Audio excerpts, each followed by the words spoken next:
अटल जी का कहना था, संसद में उन्होंने एक बात कही थी कि बीजेपी का विरोध करते करते आप इतना भी पीछे मत चले जाइएगा कि आपका विरोध जो है वो देश का विरोध लगने लग जाए।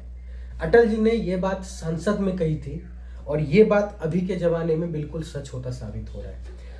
कांग्रेस कांग्रेस ने बीजेपी का विरोध करते करते वो इतना गिर गई है कि वो राष्ट्र के हित के बारे में सोचना ही बंद कर दिया है। वो बिल्कुल हिंदुओं के विपक्ष में इस तरह से आ गई है जैसे मानो कि इस देश में हिंदुओं का कोई अस्तित्व ही नहीं है। कल के डेट में राहुल गांधी ने रामलीला मैदान दिल्ली में एक जनसंग्रह किया। जनसंग्रह में क्या था?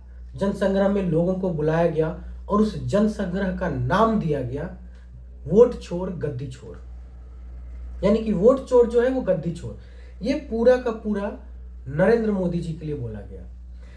गिरी हुई हरकत तब हुई जब उसी जनसंग्रह में एक नारा लगा, मोदी तेरी कब्र खुदेगी।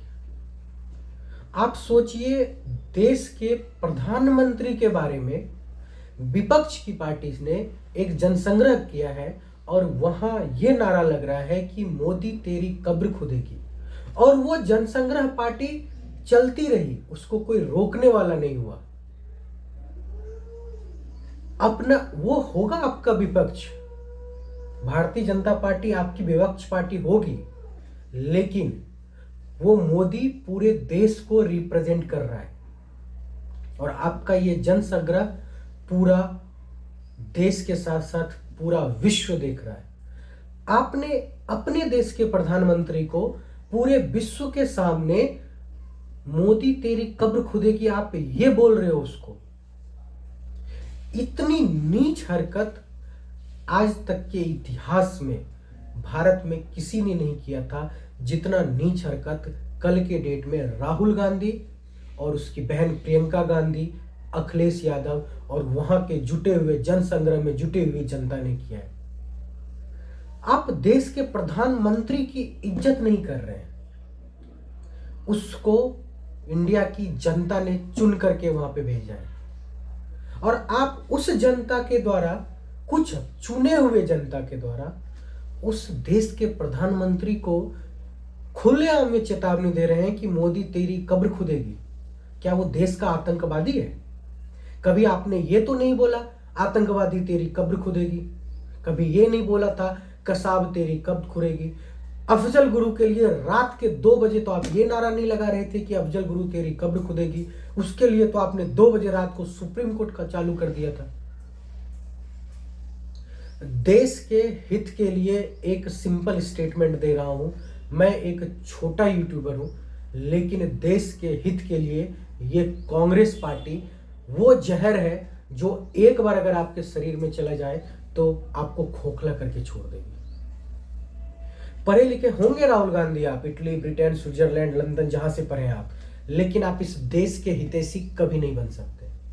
आपका बस नहीं चलता है, लेकिन अगर इन लोगों का बस चले इंडिया गठबंधन का, तो ये हिंदुओं को गोली मरवा दे बीच सड़क पर। ये इतने गिर चुके हैं और वहीं कुछ लोग इनका सपोर्ट भी कर रहे हैं। किस बात की वोट चोरी कर रहे हो आप?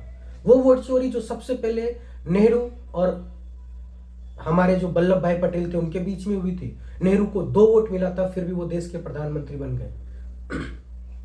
किस वोट चोरी की बात कर रहे हो आप? नरसिम्हा राव के समय की वोट चोरी या इंदिरा गांधी के समय की वोट चोरी? आप ईवीएम हैक बोल रहे हो। ईवीएम इस देश में लेके कौन आया? आपकी पार्टी लेके आई। वॉलेट पेपर पे तो चुनाव हो ही रहा था। आप 15 साल सत्ता में नहीं आए, आपके पीछे ऐसा जीवाणु और कीटाणु लग गया है कि आप बैठ नहीं पा रहे हो। और बीजेपी तो पिछले 60 साल 65 साल से विपक्ष में बैठी थी, कभी फिर भी उसने कभी आज तक देश के विरोध में या देश के प्रधानमंत्री के विरोध में कुछ नहीं बोला। और आज के डेट में आप देश के प्रधानमंत्री को, जो इंडिया को रिप्रेजेंट करते हैं वर्ल्ड लेवल पे जाके, आप उसके बारे में ऐसा बोल रहे हो। कहां तक आपने इज्जत छोड़ी इस देश की? मैं तो इस देश की जनता से यह रिक्वेस्ट करूंगा, अनुरोध है मेरा, जिनके पास भी ये वीडियो जाए, इस कांग्रेस और इंडिया गठबंधन को कभी भी सत्ता में मत आने देना, वरना आपके घर में घुसकर आपकी बहू बेटी को गोली मारेगा और आपको गोली मारेगा। ये पूरी की पूरी इंडिया गठबंधन हिंदुओं के विपक्ष में जा रही है। इसे हिंदुओं से कोई मतलब नहीं है। इनका बस चलता तो कल के डेट में जो वो भीड़ थी, उस भीड़ के जन संग्रह में ये गोली चलवा देता। वो तो शुक्र मनाओ कि देश की गद्दी पे बैठा हुआ जो नेता है अभी, वो इनकी चलने नहीं दे रहा है।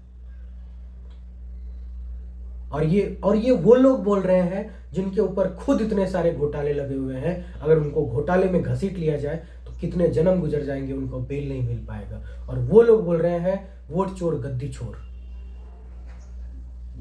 आज के लिए इतना ही होगा आप लोगों के लिए। अगर वीडियो पसंद आएगा तो लाइक कीजिएगा, शेयर करके सब्सक्राइब कीजिएगा।